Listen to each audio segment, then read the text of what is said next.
कलियुग में हनुमान जी कहाँ रहते हैं, जाने वर्तमान में धरती पर किस जगह है ये दिव्य स्थान। कलियुग में हनुमान जी कहाँ रहते हैं। रामायण कथा के अनुसार हनुमान जी को चिरंजीवी होने का वरदान प्राप्त है, इसलिए हनुमान जी कलियुग में भी सशरीर उपस्थित हैं। हनुमान जी कलियुग में गंधमादन पर्वत पर रहते हैं। हनुमान जी रूप बदलकर कलियुग में भी अपने भक्तों को दर्शन देते हैं। हनुमान जी को चिरंजीवी होने का वरदान प्राप्त है। प्रभु श्रीराम ने बजरंगबली को कलियुग में भक्तों की सहायता करने का दायित्व सौंपा था। वहीं कल्कि पुराण और विष्णु पुराण में इस बात का उल्लेख मिलता है कि जब भगवान विष्णु कल्कि अवतार के रूप में जन्म लेंगे तो हनुमान जी धर्म की रक्षा करने के लिए एक बार फिर से अपने प्रभु की सहायता करने के लिए आएंगे। कई बार मन में सवाल आता है कि हनुमान अगर चिरंजीवी हैं तो कलियुग में उनका निवास स्थान कहाँ है। आइए जानते हैं कलियुग में कहाँ रहते हैं हनुमान जी। गंधमादन पर्वत पर निवास करते हैं हनुमान जी। श्रीमद्भागवत कथा के अनुसार हनुमान जी त्रेतायुग और द्वापर युग दोनों में उपस्थित थे। कलियुग की शुरुआत में हनुमान जी ने गंधमादन पर्वत पर रहने का फैसला किया।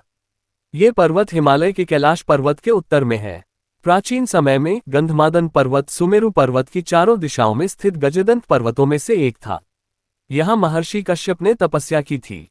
ये पर्वत कुबेर के क्षेत्र का हिस्सा था। पहले इस जगह पर फूलों और वनस्पतियों की मनमोहक महक आती थी, तभी इसे गंधमादन पर्वत कहते थे। वर्तमान में यह क्षेत्र तिब्बत में है। गंधमादन पर्वत पर रूप बदलकर आज भी आते हैं हनुमान जी। गंधमादन पर्वत पर रूप बदलकर आज भी आते हैं हनुमान जी। रामायण काल से जुड़े गंधमादन पर्वत का विशेष महत्व है। गंधमादन पर्वत पर हनुमान जी अपने दोस्तों के साथ बैठकर युद्ध की योजना बनाते थे। आज भी इस पर्वत पर हनुमान जी का मंदिर है। मंदिर में राम जी की मूर्ति भी है। लोगों का मानना है कि हनुमान जी रूप बदलकर अपने भक्तों को दर्शन देने आते हैं। यहाँ भगवान राम के पैरों के निशान भी हैं। महाभारत कथा में भी मिलता है गंधमादन पर्वत का उल्लेख। महाभारत की कथा के अनुसार पांडवों के अज्ञातवास के दौरान हिमवंत पार करके गंधमादन पर्वत पहुंचे थे। वहां भीम गंधमादन पर्वत पर सहस्रदल कमल लेने गए थे।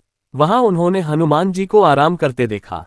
हनुमान जी ने एक बूढ़े वानर का वेश बनाकर भीम की परीक्षा ली थी। भीम ने हनुमान जी से अपनी पूंछ हटाने को कहा, लेकिन वे हटा नहीं पाए। इस तरह जब हनुमान जी ने अपना असली परिचय भीम को दिया तो उनका अपनी शक्ति का अधिकार भी टूट गया। गंधमादन पर्वत पर पहुंच पाना हर मनुष्य के लिए नहीं है संभव। पौराणिक कहानियों के अनुसार महर्षि कश्यप ने कैलाश पर्वत के उत्तर में गंधमादन पर्वत पर तपस्या की थी। गंधर्व, किन्नर, अप्सराएं और सिद्ध ऋषि यहाँ रहते हैं। इस पर्वत की चोटी पर किसी वाहन या मनुष्य का पहुंच पाना बहुत मुश्किल है। इस पर्वत को दिव्य माना जाता है। वर्तमान में गंधमादन पर्वत तिब्बत क्षेत्र में स्थित है। बदलते युग के साथ इसका स्वरूप काफी बदल भी चुका है, लेकिन हनुमान जी के भक्तों के बीच इस पर्वत के विषय में गहरी आस्था है कि कलियुग में भी हनुमान जी रूप बदलकर अपने भक्तों को दर्शन देते हैं।